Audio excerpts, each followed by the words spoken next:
Hi everyone, myself Bhagyashree and today I am going to cover about the microservices scenario based question and answer which is I seen multiple times in my interview preparation and interview also. Most of the company asking if you are preparing or if you are appearing for the microservices interview question, microservices position.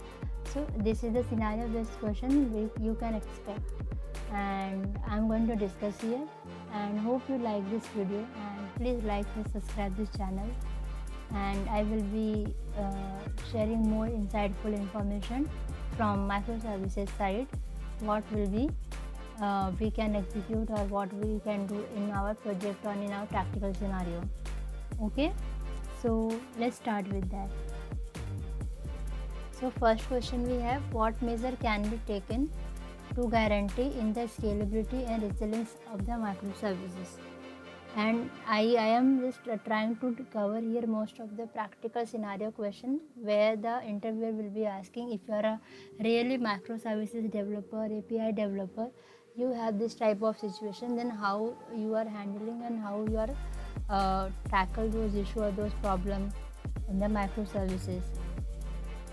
So in that point of note, I'm just trying to cover here, and this is the question which is like most of the like good product based company as well as the like service based company ask. So for the first answer I will cover here, major causes can be taken to guarantee the scalability and resilience of the microservices. I use it design for the scalability. I have to be design the scalable microservices solution which will be like more having like modular architecture that allows services to be broken down into smaller components that can be scaled independently. First point, and second I will say use the containerization and orchestration. In that what we can see in the containerization, just I'm trying to cover here answer also. Design for scalability, and second I'm trying to cover here use containerization.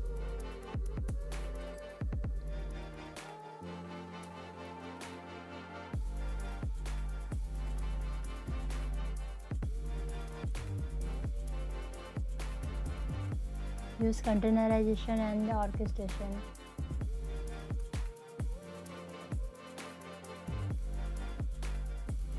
Okay, so use containerization technology like Docker to package and deploy the microservices. Use the orchestration tools like Kubernetes to manage and scale containerized services. Third, I will say like implement the fault tolerance. In this, what we can say, design your microservices to handle the error and failure gracefully. So third point like fault tolerance, I will add fault tolerance. In that we have to be implement like handle error mechanism gracefully, implement the retry mechanism, timeout and circuit breaker to ensure that the services continue to function even when other services fail. It is not like that if microservices ABCD XYZ there, if B is failing, so other services also get failed.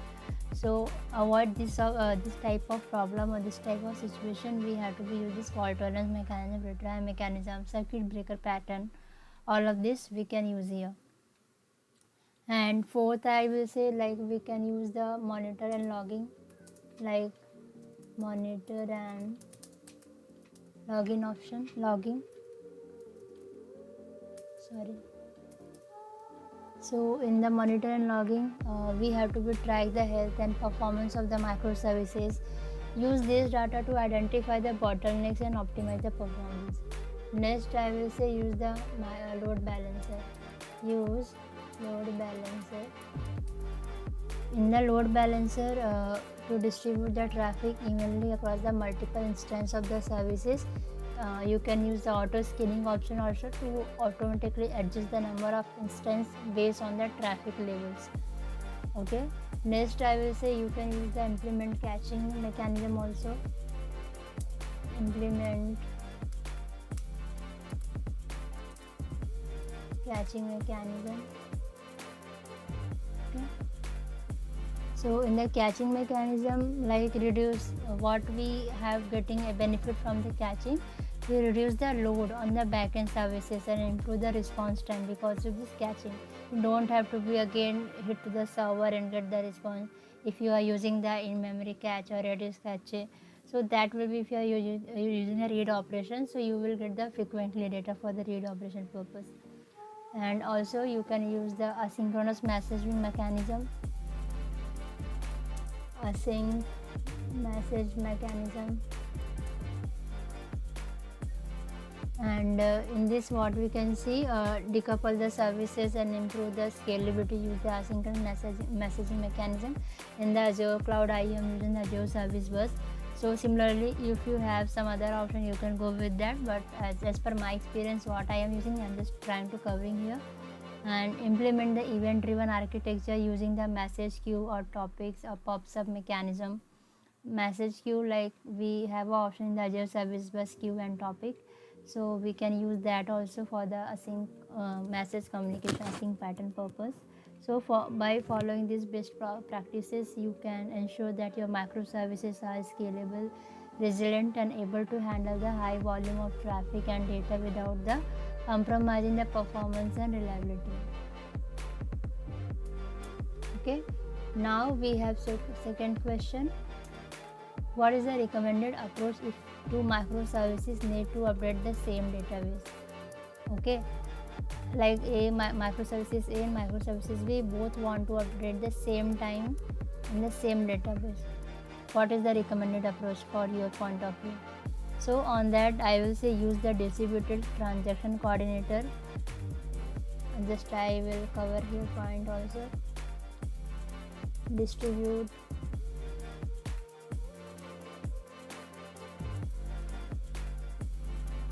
transaction also coordinator.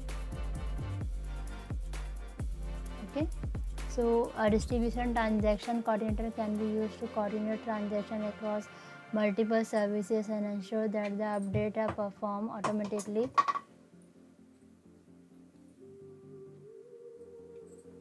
A distributed transaction coordinator like Apache Kafka or Apache Zookeeper can ensure that all the changes are committed or rolled back together, thus maintaining the consistency across the services. So that is the advantage of the distributed transaction coordinator. You can use the optimistic logging option also. Optimistic locking mechanism. In this, what happens? It is a technique in which a version number is attached to a record in the database. When a service updates the record, it increments the version number. If another service attempts to update the same record concurrently, it checks the version number and rejects the update if the version number has changed. Okay, means like we are using the versioning because if already the data is updated, and then it will be checking if already updated we are getting the some number, so we don't have to be update. So it check the version number and reject the update if the version number has changed. So this technique can prevent the conflict and ensure the consistency. Ensure the consistency by using the implement optimistic locking mechanism.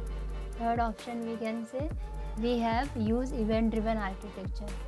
Event driven architecture. So ignore my spelling mistake. In event driven architecture, microservices communicate with each other by publishing event to a message broker. Like other services can then subscribe to this event and respond accordingly. It is like PubSub mechanism, like YouTube. When YouTuber upload any video, then their subscriber get the updated from the notification, like this is the video or this is the post get uploaded or posted. Similarly here also. So this can help to respond accordingly and ensure the updates are performed in a consistent and order manner. Next I will use the like implement retry and error handling. So in third, retry and error handling. So in that what can see, when multiple services are updating the same database, it is important to implement the retry and error handling mechanism to ensure that the failed updates are retried and that errors are handled appropriately. This can help to prevent the data inconsistency and ensure that the updates are eventually successful. So by following these best practices, you can ensure the update to a shared database are performed in a consistent and reliable manner even when multiple microservices are involved. Okay. Now third question we have, what might causing the delay in startup time for a microservices with a large database? You see, sometimes we are getting this delay when we have a large microservices and I will say the large databases. So initial load time, it will be taking much time. So what is the causes or what is the reason behind that? First, I will say for that purpose we have a schema. So database schema also one of the problems. So I will ensure here just giving the point database schema. Second, data volume. Okay, and network latency also it can be, because of the network also it can be delay. Next we have a hardware limitation also, because if you don't have a sufficient data storage, that time also you are getting this problem. So hardware limitation also one of the reason. So this is the cause. Because of that we can see the microservices with a large database get the delay. So that is the main reason. Database schema, on that I will try to say, like, it is, if the database schema is complex and include the many tables, columns and relationships, it can take a long time for the microservices to initialize and establish a connection to the database. Second, the data volume part. The database contains the large volume of data. It can take a long time for the microservices to load the cache for the data, and this can also slow down the database queries and other operations. So that is the reason for the data volume. Okay, now I am moving for the next question. This is a very important question. If microservices A communicate with microservices B, which then communicate with the microservices C, and exception is thrown by the microservices C. So how should the exception be handled? Okay, just understand, we have microservices A, B, C. A communicate the B, B communicate with the C. When B communicate with the C, then C is throwing the exception. So how should the exception you are handling for this scenario?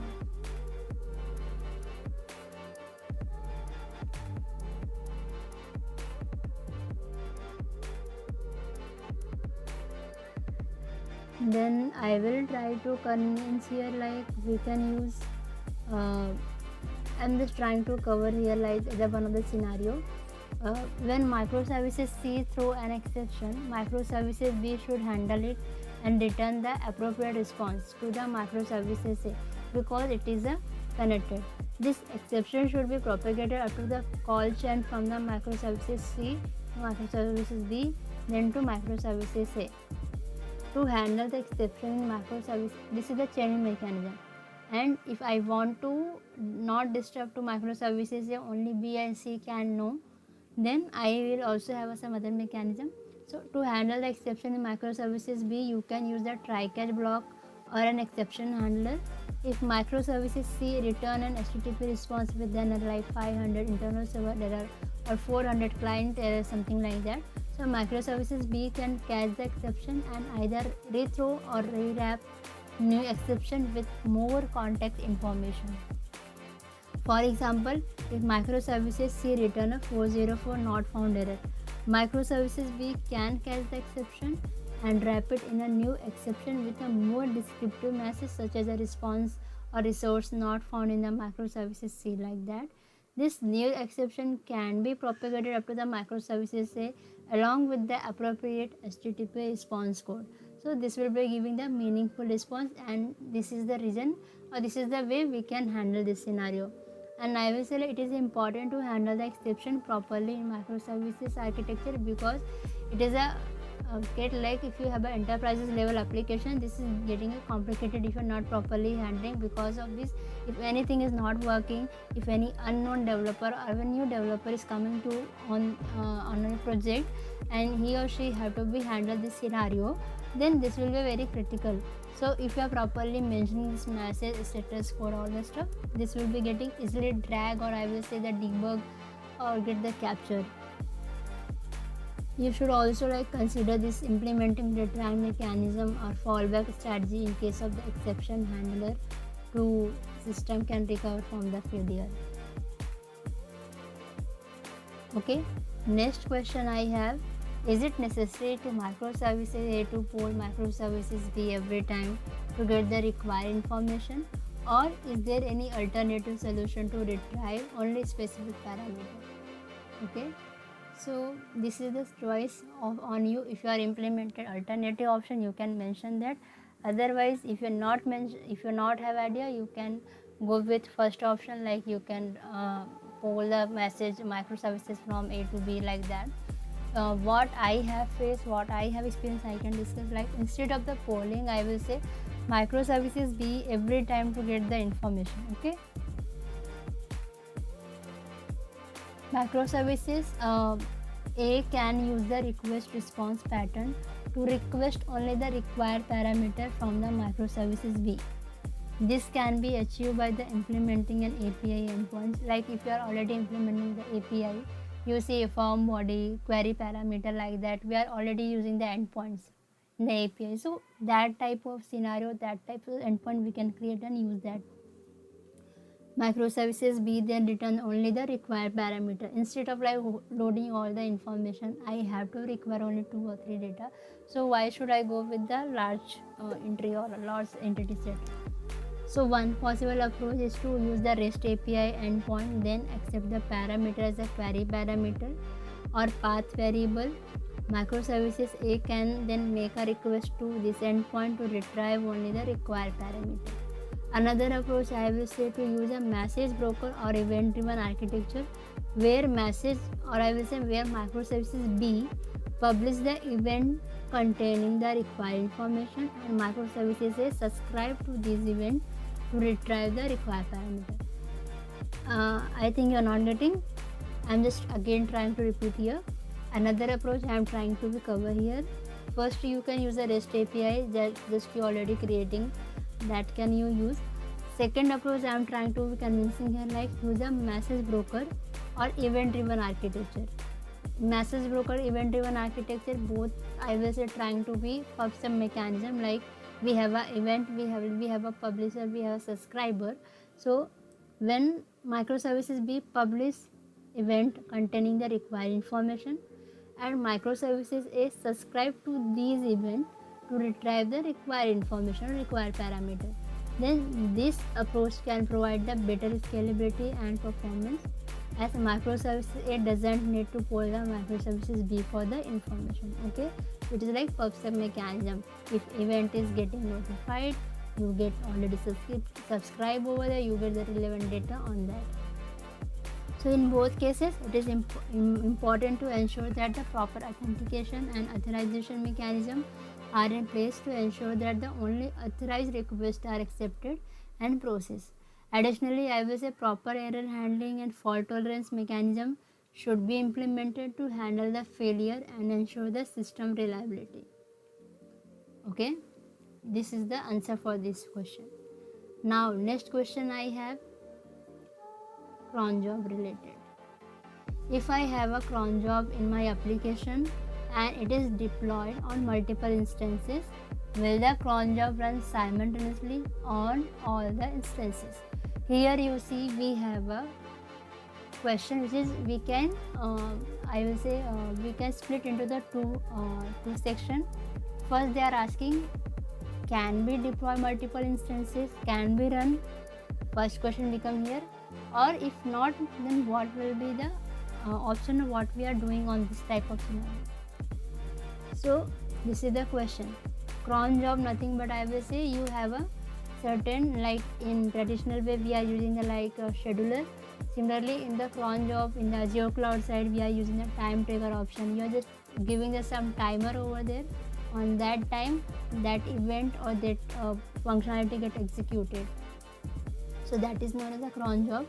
So if your application is deployed on the multiple instances, each instance will have its own copy of the cron job.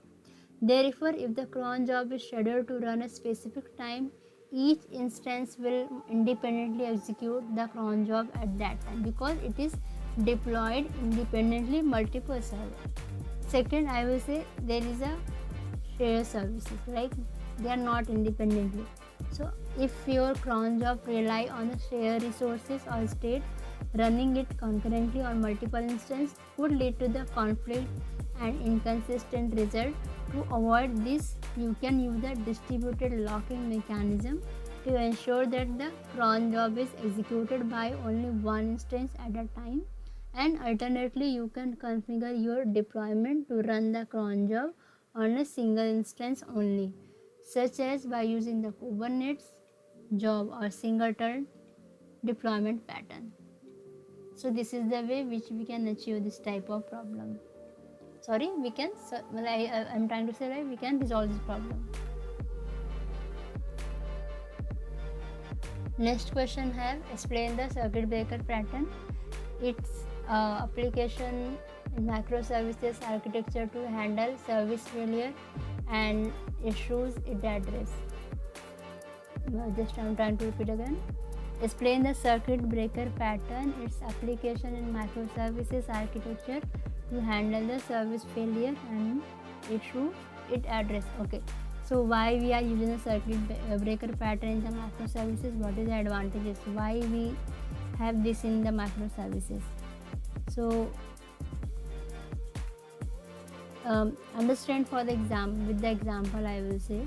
So let's say we have a microservices that is responsible for processing the payment. Whenever user want to make a payment, they send a request to the payment services. The payment services, I will say microservices, communicate with the user services to get the information about the user making the payment, and then account services to retrieve the account information. Once all the information is gathered, the payment microservices process the payment and send a response back to the user. Okay. However, one day the user service experienced the high traffic and will slow down. As a result, the payment microservices also slow down since it is waiting for the response from the user services. If the payment microservices doesn't handle this properly, it could start weighing up the request and eventually run out of resources. So on that level, leading to service failure because they are not getting properly response from the user and payment services, user services. That's why payment services or other services is waiting for that. So this is the case where the circuit breaker pattern comes in, because user service is not getting the response or not giving the response. Because of that, payment services or account services not gathering the information or data. So because of that, they are holding. So avoid such type of scenario or situation, we are having a circuit breaker pattern. So it is come in the scenario to detect when a service is failing or not responding and take a appropriate action. In this example, circuit breaker pattern would be implemented in the payment microservices, and it would monitor the response time if the user services. Okay, if the response time exceeded a certain threshold, like we are waiting for the 3 to 1 like that, if it exceeded, then circuit breaker pattern would trip and stop sending requests to the user services. Okay, because at a certain threshold point, the circuit breaker pattern we authenticated, we got to know, like after this number it will be not getting any response, it means there is something problem, so they are round tripping. So circuit breaker would trip and stop sending requests to the user services. Instead, it would return the error message to the user or try to fulfill the request using a cache response or a fallback services. So once the user services has recovered and response time have improved, then the circuit breaker would close and start the sending request to the user service again. So in this way, the circuit breaker pattern help to handle service failure in a microservices architecture and prevent the cascading failure by isolating the failing services and protecting the system from the further degradation. Okay, now next question we have a CQRS pattern related. So what is the CQRS pattern and when it is appropriate to use the microservices architecture? Explained with the example where you are implemented in a project. So in my project where I implemented, I am trying to cover here. So CQRS pattern is a design pattern that separates the operation that read data from those or that write data in a microservices architecture. It proposes the command which modify the data should be separated from the query. Read operation in other way, write operation in other way, which retrieve the data, I will say. So this separate the allow for optimize the process and scalability of the each operation as they have a different performance and scaling requirement. So I will say CQR is appropriate to use the when dealing with the complex data model or high performance system where the query and write operation are different and the system require highly responsive scalable architecture. It also enables the creation of the different model for read and write operation. Complex system, high performance, no latency, consistency. So this type of solution when in a single time we need it, so you have to be implement the CQRS pattern. So for example, consider a system that manage the e-commerce application like Amazon website or Amazon app. So the write operations such as placing an order or cancelling an order require high consistency and reliability. So on the other hand, like read operations such as fetching a customer order history, a product inventory are more frequent and require the high performance. See the difference and what I am trying to say. Placing an order or cancelling the order require high consistency and reliability. Other hand, like inventory or customer order history are more frequent and require the high performance. Consistency and performance, reliability. So with CQRS, the write operation can handle by the separate services that ensure the data consistency and reliability. Meanwhile, read operation can be handled by a separate services that optimize for the high performance, such as catching frequently accessed data or using the pre-computed views. The separation allow for scalability, performance optimization, and evolution of the e-services independently. Now, next question I have: how can service deploy? One second.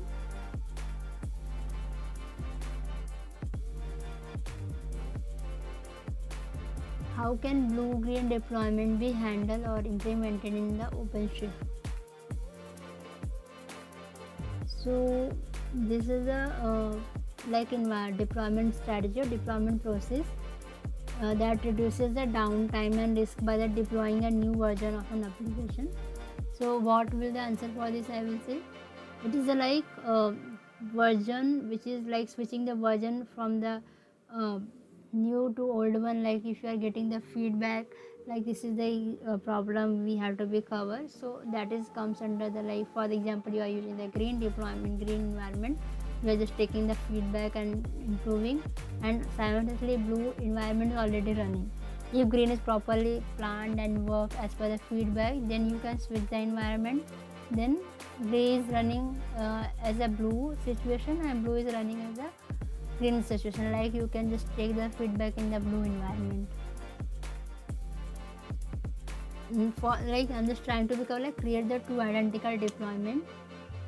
Like start by creating the two identical deployment in OpenShift, one for the current version that is blue and one for the new version green. Then second you can use the like configure the route, create a route that point to the blue deployment so that the information traffic is directed to it.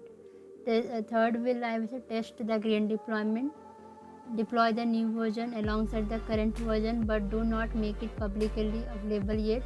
Test the new deployment thoroughly and ensure that it is working correctly. Fourth, I will say update the root. Once the new version or green environment is ready or tested properly, you can switch the pointer root to the point of the green deployment. 5, I will say monitor if deployment. Monitor the new deployment closely to ensure that it is working correctly and then there is no issues.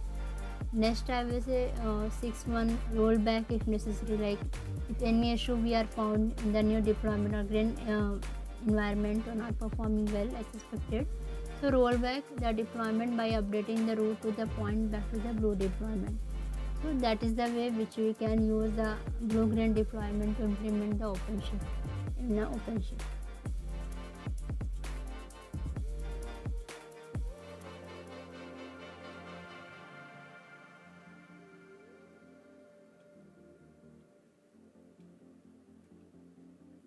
So this is the question in the microservices as a .NET developer, full stack developer. I was faced as a scenario based, and hope you like it and got the valuable information. For such type of video or such type of content or information, if you need it, please comment it down and will you meet in the next video. Thank you. Keep coding, keep learning. Bye.